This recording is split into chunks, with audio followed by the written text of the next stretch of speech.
Fast तरीके से इन 100 questions को आप लोग देखेंगे सिर्फ 25 मिनट के अंदर। तो पहला सवाल आपकी स्क्रीन पर है, देखिए और मुझे बताइए आपका सही जवाब क्या होगा। और अगर बात करें साथियों 100 सवाल मैं आपको कराऊंगा, तकरीबन आपको साथियों 35 के आसपास का स्कोर करना है। कितना? लगभग 32 से 35 के आसपास का आपका स्कोर होना चाहिए। तो पहला सवाल आपकी स्क्रीन पर है कि राष्ट्रीय बालिका दिवस कब मनाया जाता है। तो आप लोग ध्यान रखेंगे 24 जनवरी को राष्ट्रीय बालिका दिवस मनाया जाता है। उसके बाद देखिए अगला सवाल है कि भारत में विश्व की सांस्कृतिक राजधानी कौन सी है। यानी कि विश्व की सांस्कृतिक राजधानी की जब हम बात करते हैं तो कोलकाता आप लोग ध्यान रखेंगे, क्योंकि भारत में जो विश्व की सांस्कृतिक राजधानी कोलकाता ही कहलाई जाती है। उसके बाद देखिए बांदीपुर राष्ट्रीय उद्यान साथियों ये कहां पर स्थित है। तो ये कर्नाटक में है। ये कहां पर है साथियों? कर्नाटक में। आंसर जिनका भी ऑप्शन नंबर डी मैं कहूंगा बिल्कुल करेक्ट है। अगला सवाल है लावड़ी किस राज्य का लोक संगीत है। तो ये किस राज्य का लोक संगीत है? ये महाराष्ट्र का लोक संगीत है। ये भी आपको मालूम होना चाहिए।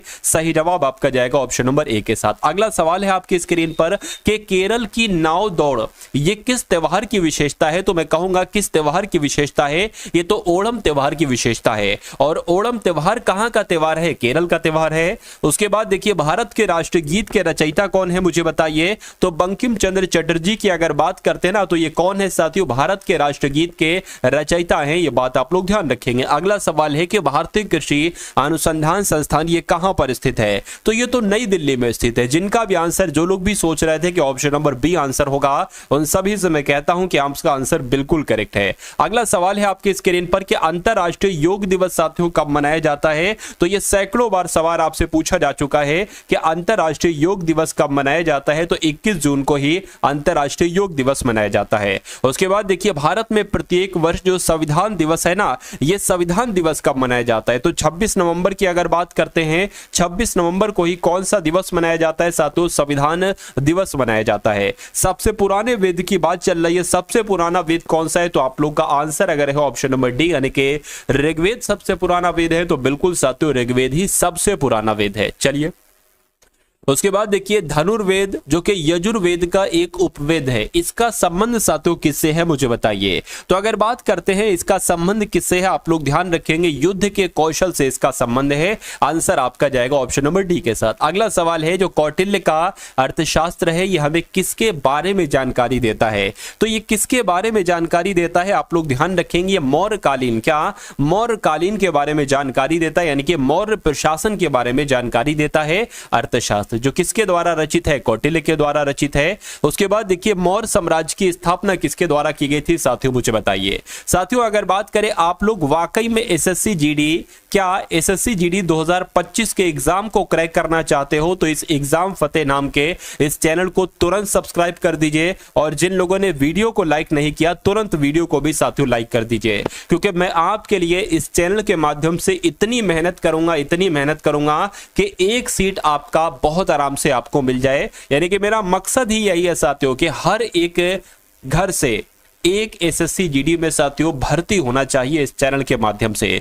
तो मैं आपको ऐसा कंटेंट लाकर दूंगा, ऐसे क्वेश्चंस लाकर दूंगा, भले मुझे उसके लिए जितनी मेहनत करना पड़े, जितना मुझे विश्लेषण करना पड़े प्रीवियस ईयर क्वेश्चन पेपर का, या जो एग्जामिनर जो है ना ये क्वेश्चंस तैयार कर रहे हैं, क्वेश्चन पेपर जो भी हाल फिलहाल में तैयार हो रहे हैं, मैं पूरी अपनी तरफ से मेहनत करूंगा और मैं वो क्वेश्चंस आपको लाकर दूंगा जो आपके एग्जाम में आपको डायरेक्ट देखने को मिलेंगे। तो साथियों चैनल को सब्सक्राइब कर लीजिए, आपके सामने लाल कलर में लिखा होगा सब्सक्राइब, उसको क्लिक कर लीजिए और बेल आइकन जो है ना घंटे जैसा निशान उसको दबाकर ऑल पर क्लिक कर लीजिएगा ताकि आपके पास सारी नोटिफिकेशन साथियों पहुंचती रहे। देखिए मौर्य साम्राज्य की स्थापना किसके द्वारा की गई। तो ये किसके द्वारा की गई? चंद्रगुप्त मौर्य के द्वारा की गई। आंसर जिनका भी ऑप्शन नंबर सी मैं कहूंगा बिल्कुल करेक्ट है। चंद्रगुप्त मौर्य ने अपने अंतिम दिनों में किस धर्म को अपनाया था? तो इन्होंने तो साथियों जैन धर्म को अपनाया था अपने अंतिम दिनों में। आंसर आपका ए के साथ जाएगा। भारत के भौगोलिक मानचित्र कौन तैयार करते हैं मुझे बताइए। बहुत टॉप लेवल का क्वेश्चन है साथियों। हम लोग आज की इस वीडियो में पूरी सामान्य ज्ञान के हर एक टॉपिक को टच करते हुए निकलेंगे और हर एक टॉपिक के वो क्वेश्चन देखेंगे जहां से एग्जामिनर जिन टॉपिक से आपसे सवाल करता है, ठीक है ना। तो भारतीय सर्वेक्षण की अगर बात करते हैं साथियों को, भारत के भौगोलिक मानचित्र ये भारतीय सर्वेक्षण के द्वारा ही तैयार किए जाते हैं। उसके बाद देखिए भारत और पाकिस्तान के बीच की सीमा का निर्धारण किसने किया था? तो किसके द्वारा किया गया था, इनके नाम की अगर बात करते हैं आप लोग ध्यान रखेंगे, सर सिरिल रेडक्लिफ इनका नाम है और सर सिरिल रेडक्लिफ के नाम पर ही साथियों भारत और पाकिस्तान के बीच की सीमा का निर्धारण किया गया था इन्हीं के द्वारा ही। चलिए उसके बाद देखिए अगला सवाल है कि जो हमारा ब्रह्मांड है ये कितना पुराना, ये सवाल डायरेक्ट आपसे पूछा जाता है, तो आप लोग ध्यान रखेंगे 13.7 बिलियन वर्ष पुराना है हमारा ब्रह्मांड। उसके बाद देखिए अगला सवाल है आपकी स्क्रीन पर, सौर मंडल का दूसरा सबसे बड़ा ग्रह कौन सा है मुझे बताइए। देखिए सौर मंडल का दूसरा सबसे बड़ा ग्रह कौन सा है, तो शनि ग्रह है, इसलिए जिनका भी आंसर यहां पर ऑप्शन नंबर ए बिल्कुल करेक्ट है। अगला सवाल है यूरोप वासी किस ग्रह की पूजा सुंदरता की देवी के रूप में करते हैं, तो अगर सवाल आपके एग्जाम में आ जाए तो शुक्र ग्रह आपको लगा देना है, क्योंकि यूरोप वासी शुक्र ग्रह की पूजा सुंदरता की देवी के रूप में करते हैं। नेक्स्ट नंबर का सवाल है कि साउथ पोल यानी कि दक्षिण पोल पर पहुंचने वाला पहला व्यक्ति कौन था, तो इनका नाम है साथियों रोवाल्ड एमुंडसन, और रोवाल्ड एमुंडसन ही साउथ पोल पर पहुंचने वाले पहले व्यक्ति हैं। अगला सवाल है कि मंगल की परिक्रमा कक्षा में जाने वाले प्रथम एशियाई का नाम बताइए, तो इनकी अगर बात करते हैं साथियों, देखिए प्रथम एशियाई देश की अगर बात करें तो सबसे पहले भारत ही गया था, यानी कि मंगल की परिक्रमा कक्षा में जाने वाला जो पहला एशिया का देश है वो अपना भारत ही है।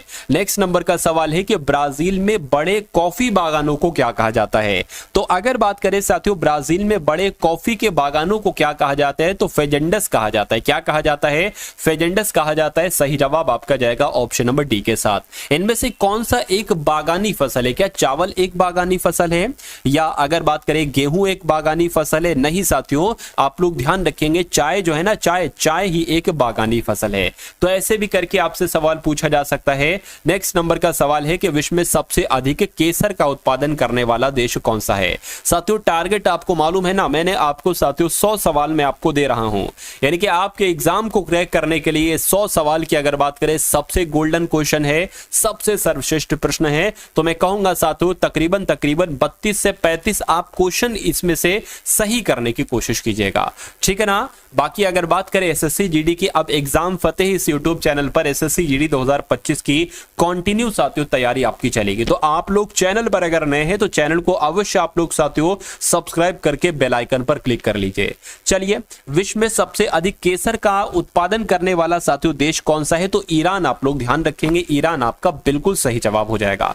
नेक्स्ट नंबर का सवाल है कि भारतीय संविधान ने देश की शासन प्रणाली के रूप में किस व्यवस्था को अपनाया है, तो किस व्यवस्था को अपनाया है, मैं कहूंगा संसदीय शासन प्रणाली की व्यवस्था को अपनाया है। सही जवाब आपका जाएगा ऑप्शन नंबर ए के साथ। चलिए साथियों अगर इन सभी प्रश्नों की बात करें ना, तो ये सभी के सभी प्रश्न मैं जो बोल रहा हूं, मैं जो पढ़ रहा हूं, आप जो सुन रहे हो, आप जो देख रहे हो, ये कहीं ना कहीं आपके मनोमस्तिष्क में फीड हो रहा है।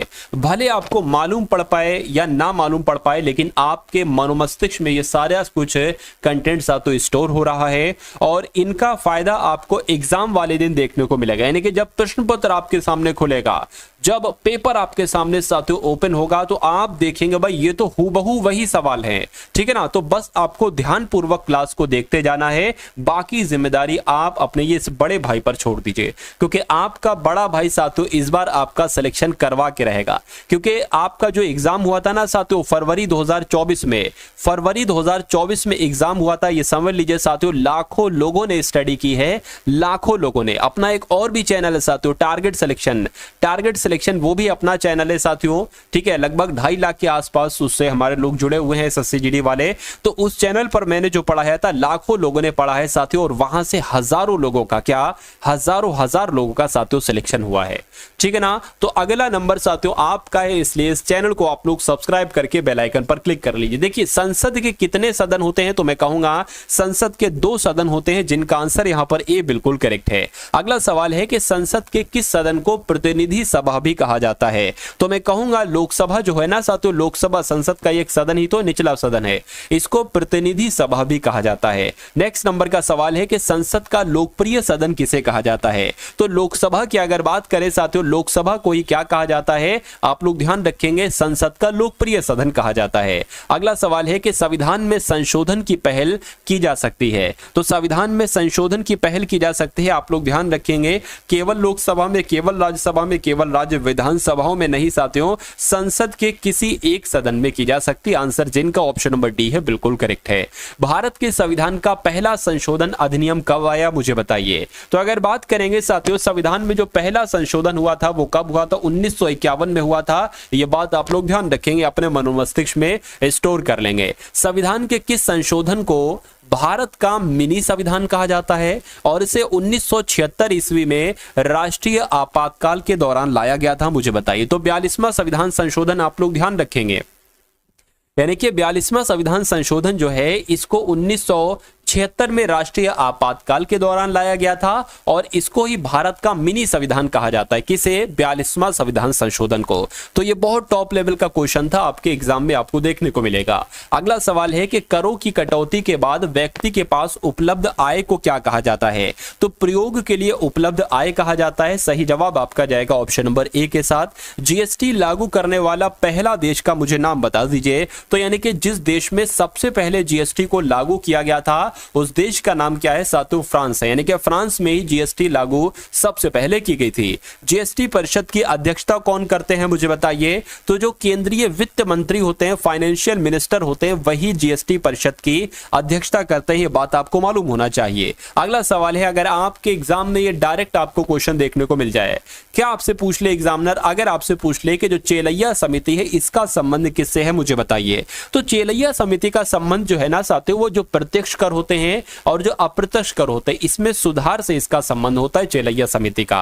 अगला सवाल है कि राष्ट्रीय रासायनिक प्रयोगशाला ये कहां पर है मुझे बताइए। तो राष्ट्रीय रासायनिक प्रयोगशाला पुणे में है साथियों। कहां पर है राष्ट्रीय रासायनिक प्रयोगशाला?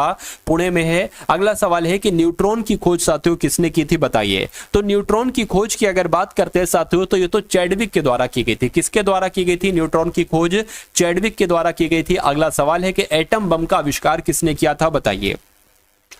तो इनके नाम की अगर बात करते हैं साथियों, रॉबर्ट जे ओपेनहीमर इनका नाम है और इन्होंने ही एटम बम का आविष्कार किया था। अगला सवाल है कि कंप्यूटर प्रोग्राम में एक जो एरर होती है, कि एरर की अगर बात करें आपको पता होगा गलती हम लोग कह सकते हैं, लेकिन कंप्यूटर की भाषा में उसको क्या कहा जाता है? उसको बग कहा जाता है। तो मैं कहूंगा कि कंप्यूटर प्रोग्राम में एरर जो होती है उसको बग कहा जाता है। राइट आंसर आपको ऑप्शन नंबर सी के साथ जाएगा। एमएस वर्ड यानी कि माइक्रोसॉफ्ट वर्ड का उदाहरण है। इनमें से कौन सा एक माइक्रोसॉफ्ट वर्ड का उदाहरण है? तो एप्लीकेशन सॉफ्टवेयर की अगर बात करते हैं साथियों, यही तो एमएस वर्ड है, एक तरीके से इसका उदाहरण है। प्रोग्रामिंग सी यानी कि सी लैंग्वेज भाषा को किसने डेवलप किया? ये क्वेश्चन बार बार आपसे रिपीट होता है। तो डेनिस रिची की जब हम बात करते हैं, डेनिस रिची साथियों ये सी लैंग्वेज यानी कि सी प्रोग्रामिंग भाषा को डेवलप करने वाले व्यक्ति डेनिस रिची ही हैं। उच्च न्यायपालिका की पहली मुस्लिम महिला न्यायमूर्ति कौन थी? इनका नाम की अगर बात करते हैं साथियों, आप लोग ध्यान रखेंगे, न्यायमूर्ति एम फातिमा बीबी जी ये उच्च न्यायपालिका की पहली मुस्लिम महिला न्यायमूर्ति थी। बात आपको मालूम होना चाहिए। भारतीय संविधान के अनुसार उच्च न्यायालय के न्यायाधीशों का स्थानांतरण करने का अधिकार किसके पास होता है? यानी कि जो उच्च न्यायालय के साथियों न्यायाधीश होते हैं, अगर इनका स्थानांतरण करना हो तो ये अधिकार तो साथियों भारत के राष्ट्रपति के पास होता है। राइट आंसर आपका सी के साथ जाएगा। दिल्ली उच्च न्यायालय की पहली महिला न्यायाधीश कौन थी बताइए। तो अगर दिल्ली हाईकोर्ट की जब हम बात करते हैं तो लीला सेठ के बारे में आपको मालूम होना चाहिए, क्योंकि दिल्ली हाईकोर्ट की जो पहली महिला न्यायाधीश बनी थी वो लीला सेठ जी ही बनी थी। उसके बाद देखिए, संविधान के किस अनुच्छेद के अंतर्गत लोकसभा के बारे में उल्लेख किया गया है? यानी कि अगर अनुच्छेद 81 की हम बात करते हैं तो अनुच्छेद 81 में साथियों लोकसभा के बारे में वर्णन किया गया है। भारत में एकल नागरिकता का सिद्धांत कहां से लिया गया? तो अगर आपके एग्जाम में साथियों ये सवाल आता है, आप लोग ध्यान रखेंगे, इंग्लैंड के संविधान से लिया गया। यानी कि जो एकल नागरिकता है इसका सिद्धांत साथियों कहां के संविधान से लिया गया है? तो इंग्लैंड के संविधान से लिया गया है। किस देश में दोहरी नागरिकता का सिद्धांत तो स्वीकार किया गया है? तो किस देश की बात चल रही है साथियों? अमेरिका की बात चल रही है। यानी कि अमेरिका देश में दोहरी नागरिकता का सिद्धांत को स्वीकार किया गया है। उसके बाद देखिए, दोहरी नागरिकता की विशेषता क्या है? तो दोहरी नागरिकता की साथियों विशेषता क्या है कि वहां पर संघीय सरकार होगी या वहां पर राज्य सरकार होगी या स्थानीय सरकार होगी? तो वहां पर संघीय सरकार होगी। ये आपका बिल्कुल सही जवाब हो जाएगा। भारतीय नागरिकता किस प्रकार प्राप्त की जा सकती है? देखिए, अब यहां पर सवाल पूछा जा रहा है किस प्रकार नहीं की जा सकती है। तो हम बात करें वंशानुगम के द्वारा की जा सकती है, बिल्कुल। पंजीकरण के द्वारा भी की जा सकती है और राज्य क्षेत्र का सम्मिलित होने के आधार पर भी की जाती है। लेकिन भारतीय बैंक में धन जमा करके ऐसा नहीं होता है साथियों। तो ये नहीं है है कि ऐसा नहीं कि भारत के बैंक में धन जमा कर दो और वहां की नागरिकता मिल जाए, ऐसा नहीं है साथियों। तो मैं कहूंगा किसके द्वारा नहीं की जा सकती, ऑप्शन नंबर डी के द्वारा नहीं की जा सकती है। उसके बाद देखिए भारत में नागरिकता की निम्नलिखित विशेषताओं में से कौन सी सही है, यानी कि आपसे पूछा जा रहा है कुल मिला के नागरिकता की निम्नलिखित विशेषताओं में से कौन सी सही है, यानी कि राज्य तथा राष्ट्र की दोहरी नागरिकता है तो दोहरी नागरिकता नहीं है, राज्य की एकल नागरिकता नहीं, संपूर्ण भारत की एकल नागरिकता, ये आपका होना चाहिए और ये आपका बिल्कुल सही जवाब हो जाएगा। उसके बाद देखिए पृथ्वी का 72वां चट्टानी हिस्सा कौन सा है, तो जो पृथ्वी का 72वां चट्टानी हिस्सा है इसको स्थल मंडल कहा जाता है। क्या कहा जाता है साथियों, स्थल मंडल कहा जाता है। उसके बाद देखिए नेक्स्ट नंबर का सवाल है कि पृथ्वी को सूर्य के पराबैंगनी विकिरण से कौन सुरक्षित रखता है, मुझे बताइए। साथियों अगर बात करते हैं आपका जो एसएससी जीडी का एग्जाम है, क्या एसएससी जीडी 2025 के एग्जाम की अगर बात करते हैं तो इसमें आपके 4 विषय आपसे पूछे जाएंगे। देखिए मैं आपके लिए ऐसी भी वीडियोस लाता हूं जिसमें हिंदी के 20 सवाल होते हैं, जिसमें जीएस प्लस करंट अफेयर के 20 सवाल होते हैं, जिसमें रीजनिंग के और जिसमें मैथ के साथियों 20-20 सवाल होते हैं, यानी कि टोटल 80 क्वेश्चंस का मैं आपके लिए पूरा पेपर लेकर आता हूं, पूरे पेपर का हल लेकर आता हूं। और मेरा एक ही टारगेट है, मेरा टारगेट है कि जब आप यहां से तैयारी करके जाओ अपने रियल एग्जाम में आप दो तो हिंदी के जो आपके 20 सवाल आए 20 में से आप 20 को स्कोर करें। जीएस में भी आप साथियों कितने, जीएस में मैं कहूंगा साथियों 14 से 15 अगर आपका स्कोर हो जाता है तो बहुत अच्छी बात है। और इतनी मैं आपको तैयारी करवा दूंगा कि 13 से 14 प्रश्न आपके बिल्कुल सही हो जाए जीएस के सेक्शन में। लेकिन मैं बिल्कुल ये मंजूर नहीं करूंगा कि रीजनिंग में आपके 20 में से 19 हो, नहीं साथियों 20 में से आपके 20 होना चाहिए, मैथ में भी आपके 20 में से 20 सही होना चाहिए, यानी कि इन 3 विषयों में से आपके 60 में से 60 सही होगा। मैं 60 भी नहीं मानता साथियों, मैं मानता हूं कि 19 आपने सही किए, यानी कि आपने 57 क्वेश्चन सही किए और आपने इधर 13 क्वेश्चन सही कर लिए, तो ये आपका साथियों 70 क्वेश्चन बनेगा, यानी कि 70 क्वेश्चन आप कर दोगे 80 में से। अगर आप ऐसा कर देते हो तो मेरा मानना है कि कोई दुनिया की ताकत आपको नहीं रोक सकती एसएससी जीडी में साथियों सिलेक्शन से। तो ये जो मेरी रणनीति है, अगर इस रणनीति को आप साथियों फॉलो करते हैं, जो मैं आपको पढ़ाता हूं उसको आप अच्छे तरीके से पढ़ते हैं साथियों, उन सभी चीजों को तैयार करते हैं, तो मेरा मानना है कि इतना स्कोर लाना आपके लिए बहुत आसान हो जाएगा और आपका सिलेक्शन साथियों सुनिश्चित हो जाएगा। तो डेली आपकी क्लास चलेगी एग्जाम फतेह पर भी, और टारगेट सिलेक्शन अपना चैनल है, इस वीडियो को देखने के बाद उसको भी एक बार वॉच कीजिएगा, वहां पर भी आपकी तैयारी चल रही है। तो ये दोनों चैनल को सब्सक्राइब करके बेल आइकन पर क्लिक कर लीजिएगा। मेरा मानना है कि सिलेक्शन आपका बहुत आराम से करवा दूंगा। अब यहां पर अगर बात करें पृथ्वी को सूर्य के पराबैंगनी विकिरण से कौन सुरक्षित रखता है, तो ओजोन परत सुरक्षित रखती है। उसके बाद देखिए अगला सवाल है कि पृथ्वी का कौन सा भाग मैग्मा का मुख्य स्रोत है, तो मैं कहूंगा जो ऊपरी मेंटल होता है ये साथियों मैग्मा का मुख्य स्रोत होता है। मंगल ग्रह के कितने प्राकृतिक उपग्रह हैं बताइए, तो अगर बात करते हैं साथियों 2 हैं, यानी कि मंगल ग्रह के कितने प्राकृतिक उपग्रह हैं, 2 हैं। नेक्स्ट नंबर का सवाल है कि पृथ्वी पर मौजूद सभी ऊर्जाओं का मुख्य स्रोत इनमें से कौन सा है, तो क्या है साथियों, मैं कहूंगा साथियों आपका राइट आंसर जो जाएगा वो किस ऑप्शन के साथ जाएगा, तो सूर्य के साथ जाएगा, यानी कि पृथ्वी पर मौजूद सभी ऊर्जाओं का मुख्य स्रोत जो है ना वो सूर्य ही है। अगला सवाल है कि पूर्णिमा तिथि को पहला दिन मानते हुए किस दिन चंद्रमा अदृश्य हो जाता है, तो किस दिन साथियों, 15वें दिन की अगर बात करते हैं ना साथियों हम लोग, क्या 15वें दिन साथियों चंद्रमा अदृश्य हो जाता है। राइट आंसर आपका डी के साथ जाएगा। एक महीने में कितनी बार आधा चंद्रमा दिखाई देता है, तो साथियों 2 बार आधा चंद्रमा दिखाई देता है, यानी कि अगर आपके एग्जाम में सवाल आए तो आपको 2 बार बता देना है। किस जनजाति में रसोई घर जिसे ताल बंगला कहते हैं ये पाया जाता है, तो किस जनजाति की बात चल रही है साथियों, भुंजिया जनजाति की बात चल रही है, यानी कि भुंजिया जनजाति में रसोई घर को क्या कहा जाता है, ताल बंगला कहा जाता है। खासी और गारो जनजाति ये कहां पर पाई जाती हैं, तो ये दोनों जनजातियां मेघालय में पाई जाती हैं। कहां पर पाई जाती हैं, खासी जनजाति और गारो जनजाति मेघालय में पाई जाती हैं। उसके बाद देखिए भारत की सर्वाधिक आधी जनजाति इसमें से कौन सी है मुझे बताइए, तो अगर जारवा की बात करते हैं, जारवा साथियों भारत की सर्वाधिक आधी जनजाति है। उसके बाद देखिए नेक्स्ट नंबर का सवाल है कि सरहुल त्योहार ये कौन सी जनजाति के द्वारा मनाया जाता है, तो अगर सरहुल त्योहार की बात करते हैं साथियों तो ये तो उराव जनजाति के द्वारा मनाया जाता है। क्या उराव जनजाति के द्वारा कौन सा त्योहार मनाया मनाया जाता है? सरहुल त्योहार मनाया जाता है? सुंदरवन का डेल्टा निम्नलिखित में से किन नदियों के द्वारा निर्मित होता है? तो यहां पर अगर बात करते हैं साथियों, गंगा और ब्रह्मपुत्र आप लोग ध्यान रखेंगे, यानी कि गंगा नदी और ब्रह्मपुत्र नदियों के द्वारा ही साथियों सुंदरवन का डेल्टा एक तरीके से निर्मित होता है।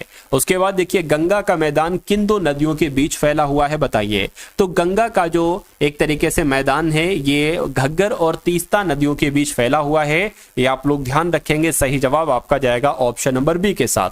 नेक्स्ट नंबर का सवाल है कि निम्नलिखित में से कौन सी नदी गंगा की सहायक नदी नहीं, यानी कि गंगा की इसमें से कौन कौन सहायक नदी? आप सभी को पता है यमुना जो है ना वो गंगा की सहायक है, गोमती भी गंगा की सहायक है और सोन नदी भी गंगा की सहायक, लेकिन इंद्रावती की अगर बात करें तो यह गंगा नदी की सहायक नदी नहीं है।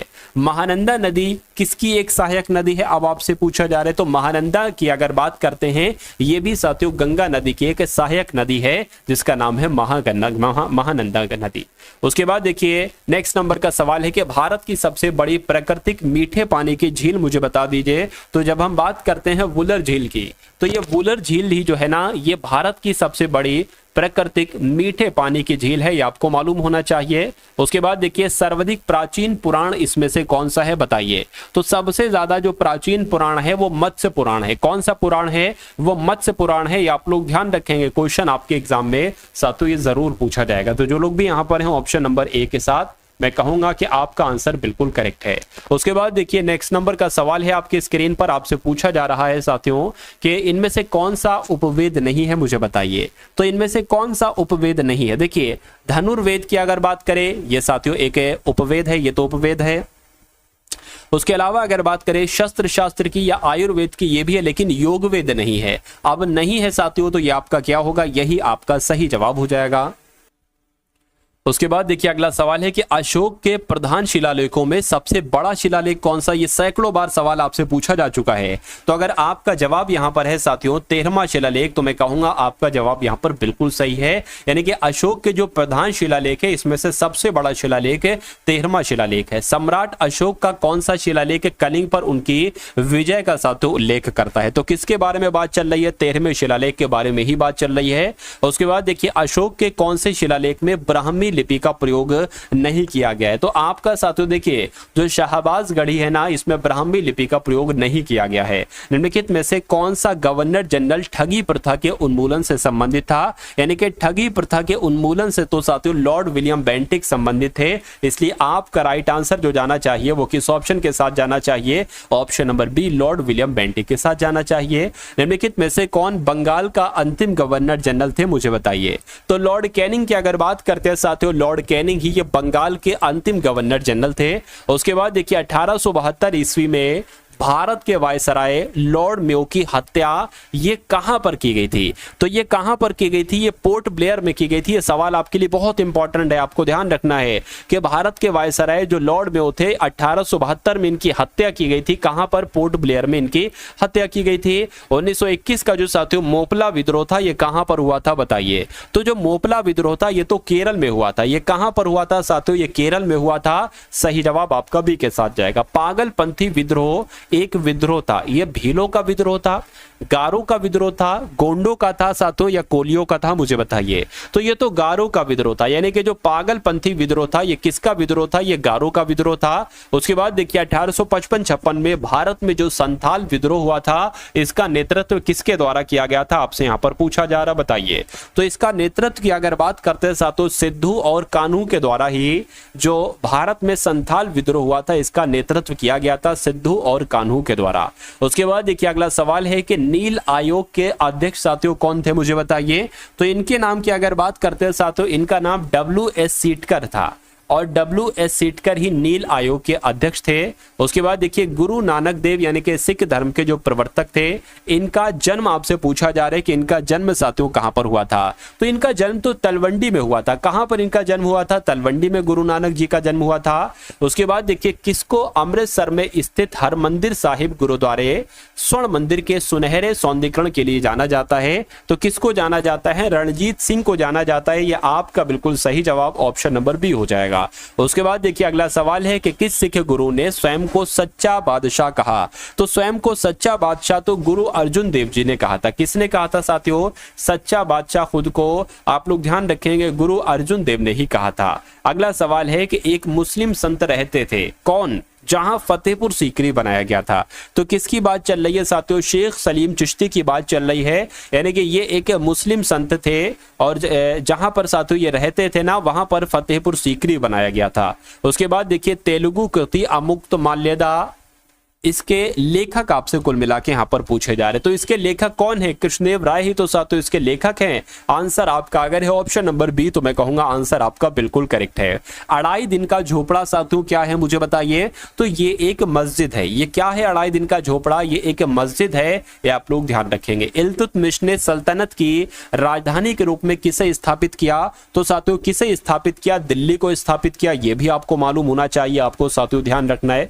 पूरे 100 क्वेश्चन साथियों हम लोग देख रहे हो। जिसने भी यहां तक का सफर तय कर लिया है, मेरा मानना है बिल्कुल साथियों ये बात आपके लिए काबिले तारीफ है। यानी कि 100 क्वेश्चंस को कराना 25 मिनट में साथियों, और एक तरीके से अगर बात करें आपके लिए 25 मिनट में उनको तैयार करना एक थोड़ा सा बड़ा चैलेंज हो जाता है। लेकिन मेरा मानना है कि अगर आपका दृढ़ निश्चय इसमें शामिल है, आपकी एक इसमें जिद शामिल है कि मुझे तो भैया सिलेक्शन लेना है, साम दाम दंडवा भेद, मुझे इस बार कुछ भी करना पड़े, जी तोड़ मेहनत करना पड़े, कुछ भी करना पड़े मैं करूंगा, सही तरीके से मैं अपना एक सिलेक्शन लूंगा, मेहनत के साथ मैं अपना एक सिलेक्शन लूंगा। अगर आपने ये बात ठान ली है तो आप मेरा हाथ पकड़ लीजिए, यानी कि टारगेट सिलेक्शन को साथियों जकड़ लीजिए, पकड़ लीजिए। ये अगर बात करते ये चैनल साथियों आपको पकड़ के आपके सिलेक्शन तक पहुंचाएगा, यानी कि आपकी मंजिल तक आपको पहुंचा देगा। इतना मैं आपको पढ़ा दूंगा, इतना मैं आपको हर एक विषय में एक्सपर्ट बना दूंगा। और ये तो क्लास साथियों सिंगल विषय की, यानी कि सिर्फ सामान्य ज्ञान इसमें देख रहे हैं। मैं ऐसी भी क्लासेस लेकर आता हूं जिसमें 80-80 प्रश्नों का पूरा मॉडल पेपर होता है, और वो एक्सपेक्टेड मॉडल पेपर होता है जहां से आपके बहुत सारे क्वेश्चंस आपको देखने को मिलते हैं। अगला सवाल देखिए कि दिल्ली के प्रथम प्रभुता संपन्न यानी कि इल्तुतमिश की बात चल रही है, यानी कि जो दिल्ली के एक तरीके से इल्तुतमिश को किस उपनाम से जाना जाता है? तो इनको तो गुलामों का गुलाम कहा जाता है। क्या इल्तुतमिश की अगर बात करें तो इनको गुलामों का गुलाम कहा जाता है। जो दिल्ली में कुतुब मीनार है तो इसमें कितनी मंजिल है? इसमें कितनी मंजिल है साथियों? इसमें 5 मंजिल हैं, ये भी आप लोग ध्यान रखेंगे। उसके बाद देखिए कि नियमित मुद्रा जारी करने वाला और दिल्ली को अपने साम्राज्य की राजधानी घोषित करने वाला पहला सुल्तान कौन था? तो वो पहला सुल्तान इल्तुतमिश ही था। आंसर आपका जाएगा ऑप्शन नंबर डी के साथ। अगला सवाल है कि नायार ये कौन लोग होते हैं साथियों? तो नायार कौन लोग होते हैं? जो शिव के भक्त होते हैं। क्या? जो शिव के भक्त होते हैं साथियों वही आपके नायार कहलाए जाते हैं। उसके बाद देखिए बौद्ध धर्म में साथियों जो त्रिरत्न हैं ये क्या हैं? तो बौद्ध धर्म में साथियों जो त्रिरत्न है ना, ये बुद्ध धम्म संघ है। और ऐसा कहां पर लिखा हुआ है? ऐसा आपका ऑप्शन नंबर सी में लिखा हुआ है। तो आप जान गए साथियों ये बौद्ध धर्म के त्रिरत्न ही तो हैं। उसके बाद देखिए विश्व प्रसिद्ध पर्यटन स्थल सांची, इसका प्राचीन नाम क्या था मुझे बताइए? तो इसको साथियों क्या कहा जाता था? काकी नाटबोट कहते थे इसको, या काकड़म भी कहते थे इसको। किसको? सांची के, सांची को एक तरीके से। उसके बाद देखिए अशोकराव विहार निम्नलिखित में से किस स्थान पर स्थित था? तो ये वैशाली में स्थित था। आंसर आपका जाएगा ऑप्शन नंबर ए के साथ। उसके बाद देखिए नंद वंश के संस्थापक साथियों कौन थे? तो नंद वंश के संस्थापक अगर आपका जवाब महापद्म नंद है तो मैं कहूंगा आंसर आपका बिल्कुल करेक्ट है। 6ठी शताब्दी ईसा पूर्व का मत्स्य महाजनपद स्थित था। तो ये साथियों कहां पर स्थित था? आप लोग भी ध्यान रखेंगे ये कहां पर स्थित था? राजस्थान में स्थित था। राइट आंसर आपका बी के साथ जाएगा। उसके बाद देखिए निम्नलिखित में से किस एक नदी को पहले वितस्ता के नाम से जाना जाता था? तो पहले वितस्ता के नाम से साथियों किसको जाना जाता था? आप लोग ध्यान रखेंगे झेलम नदी को पहले वितस्ता के नाम से जाना जाता था। उसके बाद देखिए अगला सवाल है आपके स्क्रीन पर, ये बहुत इंपॉर्टेंट है। अब देखिए अब अगर बात करें ना, अब ये 98, 99 और 100 वाला जो क्वेश्चन है ना, ये आपके इसी क्लास में आपने देखे हैं। आपने अभी कुछ मिनट पहले जिन क्वेश्चंस को देखा है कि आप उनका आंसर बता सकते हो या साथियों नहीं बता सकते हो, मुझे अब ये देखना है। यहां पर अगर बात करें लिखा हुआ है संविधान के किस संशोधन को भारत का मिनी संविधान कहा जाता है? और इसे 1976 में राष्ट्रीय आपातकाल के दौरान लाया गया था। तो 54वां संविधान संशोधन या 24वां या 25वां या 42वां? तो आपका जवाब अगर 42वां संविधान संशोधन है तो मैं कहूंगा आपका जवाब बिल्कुल सही है। इस सवाल को भी आपने देखा था, करों की कटौती के बाद व्यक्ति के पास उपलब्ध आय को क्या कहा जाता है? प्रयोग के लिए उपलब्ध आय, या नकद आय, या वेतन, या सामान्य आय। तो क्या कहा जाता है? प्रयोग के लिए उपलब्ध आय कहा जाता है। अगला सवाल देखिए, जीएसटी लागू करने वाला पहला देश कौन सा था? यह भी मैं आपको करवा चुका हूं, इसलिए ये सवाल का आंसर आपको साथियों होमवर्क में देता हूं, यानी कि कमेंट सेक्शन में। क्या कमेंट सेक्शन में साथियों आपको एक तरीके से इसका आंसर बताना है कि 100 का ए होगा, 100 का बी होगा, 100 का सी होगा, या 100 का डी होगा। तो ये क्लास आपको कैसी लगी एक बार कमेंट सेक्शन में आप लोग जरूर बताइएगा। इस वीडियो को लाइक कीजिएगा, वीडियो को शेयर कीजिएगा, और हमारा एक और भी चैनल है साथियों जिसका नाम है टारगेट सिलेक्शन। हो सकता हो आप उसके रेगुलर स्टूडेंट हो, ठीक है ना, आप उस चैनल से साथियों पढ़ते हो, तो एक बार उसको भी सर्च करेंगे टारगेट सिलेक्शन को, क्योंकि वहां पर आपकी एमटीएस की भी क्लास चल रही है और जीडी की भी साथियों क्लास चल रही है। पूरा मॉडल पेपर साथियों वहां पर आपको करवाया जाता है, पूरे यानी कि मैथ, रीजनिंग, हिंदी, ठीक है ना, मैथ, रीजनिंग, हिंदी, जीके उसमें आपको कराया जाता है। तो कुल मिला के साथियों एक प्यारे से कमेंट के माध्यम से आप लोग बताइएगा कि ये क्लास आपको कैसी लगी। और इंपॉर्टेंट, अगर आप पीडीएफ लेना चाहते हैं तो लिंक डिस्क्रिप्शन में साथियों, टेलीग्राम ग्रुप का लिंक डिस्क्रिप्शन में है, उसको साथियों ज्वाइन आप लोग कर लीजिए, आपको पीडीएफ जो है ना वो प्राप्त हो जाएगी। ठीक है, चलिए, और इस वीडियो को अगर अपने 2-4 मित्रों के साथ शेयर आप कर देते हैं तो मुझे बहुत अच्छा लगेगा, ठीक है ना। तो अगली वीडियो बहुत जल्द आएगी, मिलते हैं हम सभी लोग।